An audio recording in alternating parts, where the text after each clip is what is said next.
Hi, folks. You caught me fixing a cup of coffee. Time for a Sty Story. I'm sitting around the fire here, and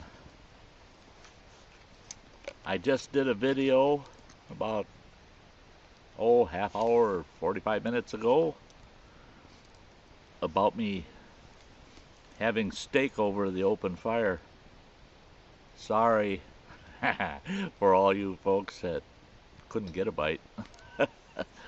Okay, and to start this story out, I've got the worst luck lately. I've been seeing so many animals and never have the camera with me, or when I pull the camera up, the animal runs off.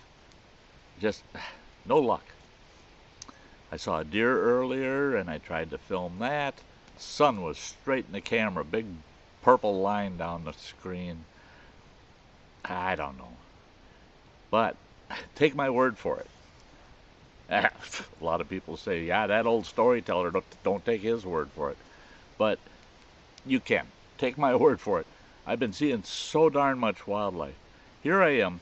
I've got my steak on what I called my camp fine china, which was nothing but a big sheet of birch bark. I use sheets of birch bark all the time for meals. I found a big enough sheet that I got 2 plates out of it. So here's a plate for tomorrow's breakfast if I want. So anyway, and the nice thing about it is when you're done eating, throw it on the fire. Burn it up so the bears don't smell it. Well, what I'm getting at is I'm sitting here after that video. I told you folks, I said, I'm going to let you go. I want to eat my steak. I went off the video and I got about half done with that steak, and oh my gosh, was that good. All of a sudden I hear this kind of muffled woof. And I turned and I looked to the left here, and right on the trail, probably about 25, 30 yards at the most. I don't even think it was that. Maybe 15, 20 yards. There's a big sow bear standing right in the middle of the trail, and she's got a cub on each side of her. 2 cubs and a big sow sitting right there. And the camera sitting over here. I'm not about to go for that camera when I got a bear that can bust into a run and hit 45 miles an hour in about 25 yards. She'd have my butt before I even turned the camera on. I know I couldn't make it to the truck. My handgun's in the tent, and I'm sitting here with a big juicy steak on my lap. I wasn't about to throw my steak. So I'm sitting here with a whittling knife thinking, I'm done. Dinner's over. Nope. She turned right around and she didn't even run. She just walked down the trail with those 2 cubs following her. Now, I saw her and those 2 cubs out here a couple weeks ago. I mentioned it in a video then. But they were way back in the clearing. They weren't so close. You know, they came through, but they cut into the woods. And then I saw a young male bear here about a week or so ago. Right after they left, I finished eating, of course. I didn't eat fast because she's leaving. So I figured if she's leaving and she her hair didn't go up, she didn't act aggressive. So I figured she's just getting out of here, taking her cubs away. So I just finished my steak. Loved every bite of it. Now, I've used birch bark a lot, like I said, for serving plate. This is the first time I licked it. I had to lick that birch bark. It was, the juices were just the best. I don't put salt, pepper, any seasoning on my steaks if they're cooked over the open fire. All natural, awesome. Absolutely awesome. So, a little bit of excitement. And then I was sitting here, and I see two grouse come out of the woods right over here, and they walk across the trail and off into the woods there. And I thought, oh boy, I could have had grouse.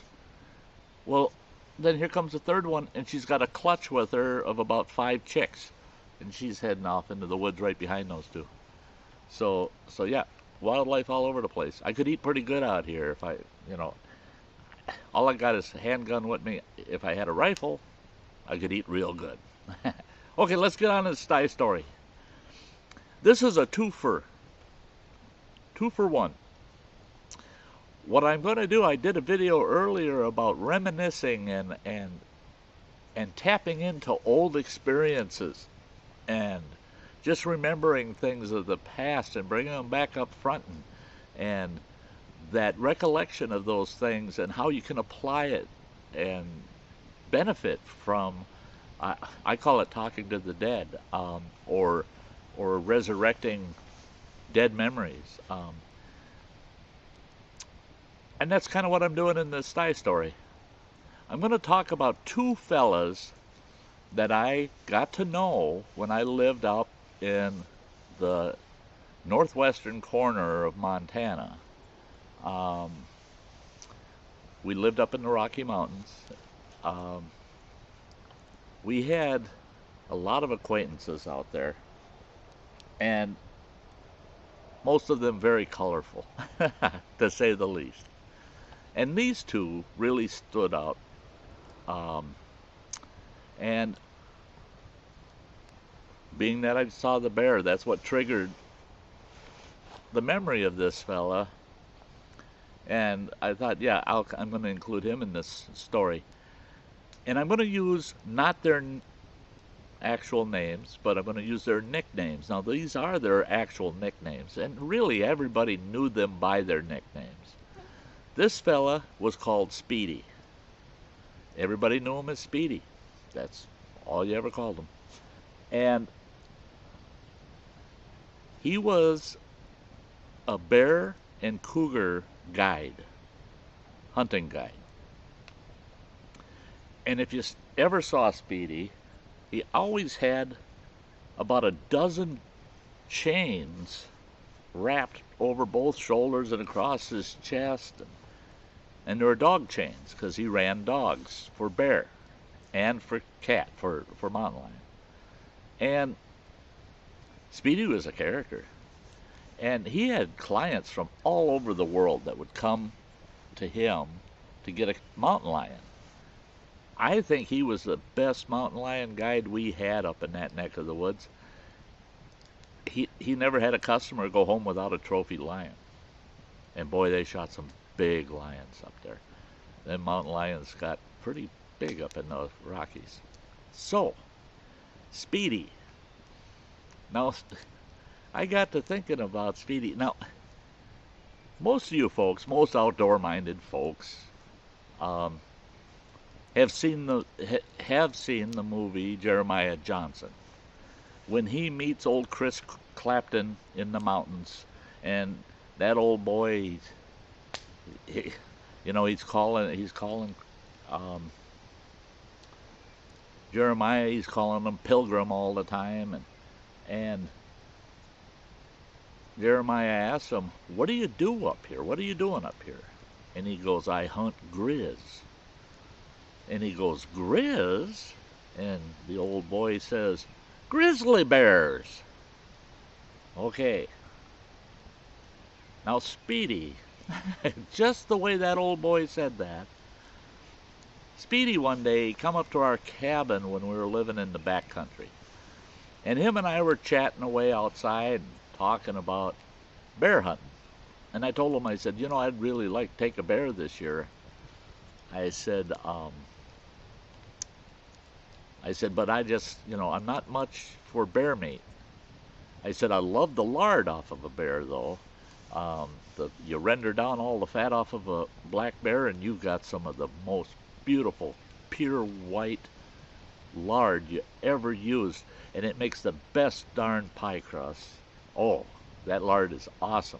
But the rest of the bear, I just never had a taste for bear meat. I'll eat it, but I just wasn't keen enough on it that I wanted to shoot a bear for the meat. And he says, "Oh, I eat every bear I shoot." I said, "You do?" And he goes, "Oh, yeah." And I said, "How can you eat bear meat?" I said, "They're worse than a pig." And he goes, "Smokies! Smoky bears!" I go, "What the heck are you talking about?" He goes, "I make them into little smokies." He says, "The whole bear," he says, "I have ground up and made into little smokies. They're the best sausages for breakfast." He said, "They're great for snack sausages. Put them in your pack." And he says, "I always said, if you carry smokies, you don't have to worry about the bear chasing you down for your food. Because," he said, "that'd make them cannibals."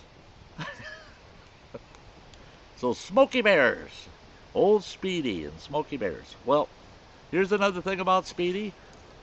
One day I heard a pack of dogs running, and I figured somebody's running a bear on the mountain across from where we lived. And I heard them dogs going around the mountain. Then I didn't hear them anymore. And then about 4 hours later, I heard them dogs coming back around the other side of the mountain, and here they come past our side again. They did that for about, almost a day and a half. And then finally I heard them stop. And they were baying and baying. And about an hour later, we heard a gunshot. And I ran into Speedy down in town, and I asked him, I said, "You know whose dogs were running around the top of that mountain for the last day and a half?" And he goes, "Oh, those were mine." I said, "Well, what were they doing?" He says, "They got on the scent of a bear and they started chasing a grizzly.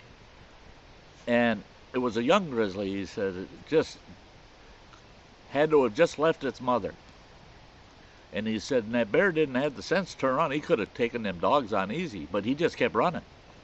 And he said that bear would stop and take a break, and the dogs would fight with him a little bit, and then he'd take off running again. And he says, then he just ran and ran and ran. And I said, "But I heard a gunshot." He said, "Yeah." He said, "I fired a shot hoping that it would scare that bear off away from my pack, my dogs." And I said, "Well, how'd that work out?" And he said, "That bear didn't like the gunshot." He said, "Instead, he charged the dogs." He said, "Finally, he stuck up for himself, and he charged the dogs." And he says, "And the dogs all come running back." He says, "Now that boy ran around that damn mountain for a day and a half. And he said that he camped for about 6 hours, and he said he waited for the dogs to come back around again and then caught back up on their trail. And how he could do that at those elevations, I don't know. Carrying all those heavy dog chains, a backpack, a rifle. Speedy could do it. He could do it. And he was a short, stout. Don't you just love that when the batteries die on your camera? So you got to run and grab fresh batteries, throw those in. Fire your camera up. You don't pay any attention, of course, to any of the prompts on the screen. And you sit down and you start yakking away to finish your video. And your memory card's full. So here we are. We're back. Speedy. We're back on Speedy.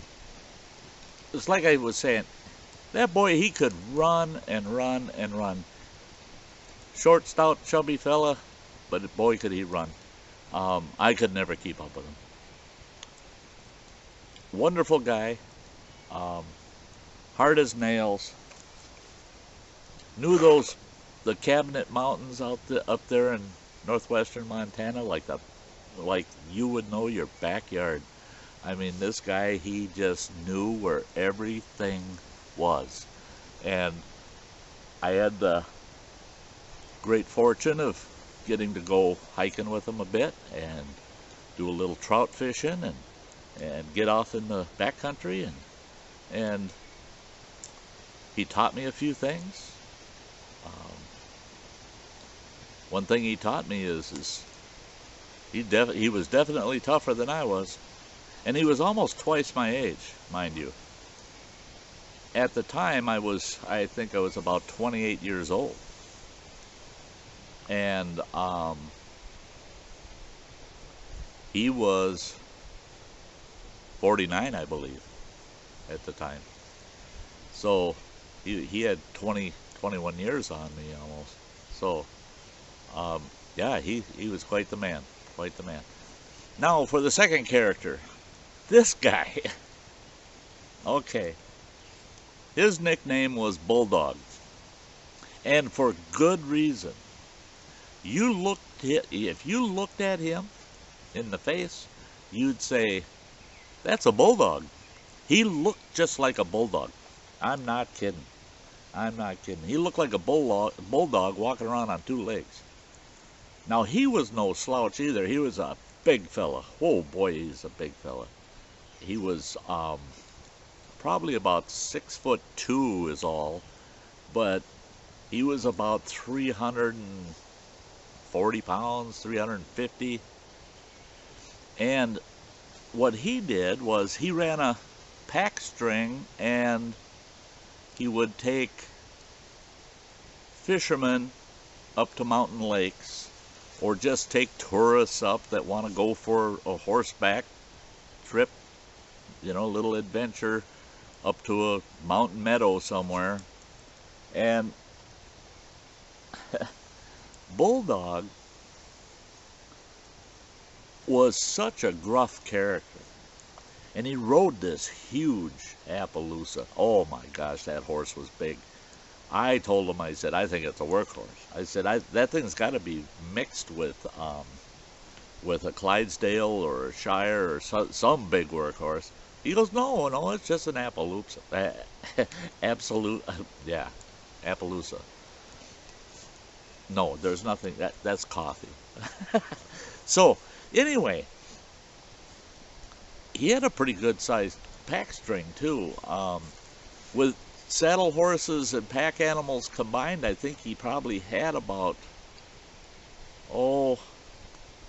18 or 20 animals. So yeah, he had pretty good string going. And I can't help but say this. Every time I'd see him, just the way he looked and his nickname, I'd have to chuckle, and it shocked me when I'd see him. Yeah, he's definitely one of those where I told him, I said, you definitely are one of those people where you've got a face only a mother could love. And I think that would be pushing it. She might even be lying to you to say, "Oh, I love you, son. I love you, but your face is bad. You're ugly. You look like a bulldog." And if old Bulldog's still alive and he's watching YouTube, which I really doubt because he's an avid outdoorsman, he didn't like electronics, he didn't like anything modern. So I really doubt that he's watching YouTube if he's still alive, because he was nearly twice my age too at the time. And so that would make him probably in his late 80s right now. And God willing, I hope the old boy's still alive. I hope Speedy's still alive too. Wonderful guys. But anyway, I decided that I was going to... A couple of buddies of mine that moved out west when I did wanted to go fishing at this one mountain lake, and they came to me because they knew I had been up there several times. And they said, "Would you take us up there?" I said, "Sure, I will. Let's go. I'll go trout fishing any day." So we fished up this creek. That creek, the headwaters of that creek, start at that mountain lake. The thing is it's only about 6 miles to that lake as the crow flies. or up there, I should say, as the eagle flies.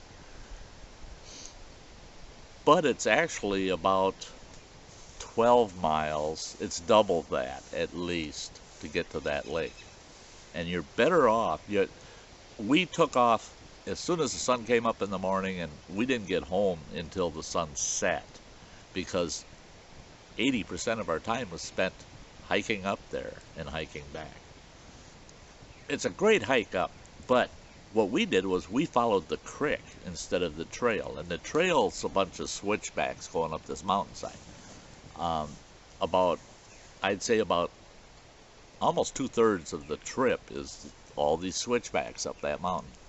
Well, we followed the creek, and you get to a point where it's steep waterfalls that they're step falls that keep going up the mountainside. And in each one of the bases of those waterfalls, there's a pool, and you can catch some really nice cutthroat trout in those pools. So we're basically acting like mountain goats up the side of this mountain. We get to the top, and we decided we'll cut across over to the trail and take the trail up over the top. And we come up over the top, and there's a big mountain meadow, and the lake sets off to the left. And that big mountain meadow had bear grass that was about 2.5, 3 feet high. And we could see these horses. There was like 6 or 8 horses, and they were all hobbled over in that bear grass. And I thought, well, where is everybody? And we were looking down at the lake, and we could see some people at the lake, and we thought, oh, it's people at the lake. And we're walking close to the horses. All of a sudden, this big bulldog sits up in the bear grass and goes, "Stay away from my horses." I knew it was Bulldog. These two fellas didn't know him. And his look and him bellowing at us, "Stay away from my horses," those two fellas turned and started running the other way. And I'm yelling at him, hey, stop. And I yelled at Bulldog, I said, "You know who I am?" He goes, "Oh, yeah, okay." And those two were scared to death to come any closer.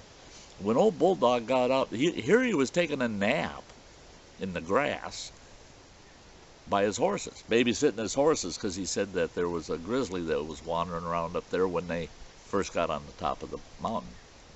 And when he stood up, these two fellas couldn't believe what they were looking at. This big monster of a man, and he's got a .44 Magnum on each hip. And I said, "Oh yeah, he's a two-fisted shooter, that guy." I said, "He don't want no bears getting his horses, that's for sure." And they said, "Well, how do you know him?" I said, "Because I have horses. I went to a local horse sale and ran into him there and found out he's from here and that he's up in the backcountry all the time." And when we got away from earshot, what we thought was earshot of Bulldog, one of them goes, the one fella, he goes, "That's the ugliest man I ever seen." And all of a sudden Bulldog bellers out at him, "After I get done pounding you, you'll be the second ugliest man that anybody's ever seen." My buddy took off for the lake. He wanted to get as far away from Bulldog as possible. And I laughed, because as gruff and as mean as Bulldog acted, he was probably the kindest man I ever knew. You have to excuse me, because, things go bump in the woods. There's always sounds in the woods. And sometimes those sounds are critters you don't want coming into camp. And I'm hoping there's no scent of my steak anymore. But there you go. You met Speedy and you met Bulldog. And I really don't suspect that either one of them are alive anymore, and so it felt good to resurrect some memories, and it keeps those two fellas alive for me to tell a story about them, and and that's the way I see it, is think of those people of the past, tell stories about those people, talk about their history and who they were and what they did, and those people never die. They just live forever in those stories. So this is Sty saying I'm glad you tagged along for this Sty story. I know it's a long one, but you know how I can be. Some videos are real short, some are really long. So until next time, I love having you watch. Stick around, watch anything that's coming up. I try to keep it mixed up and interesting. So until the next one, you all have a nice day. Bye-bye.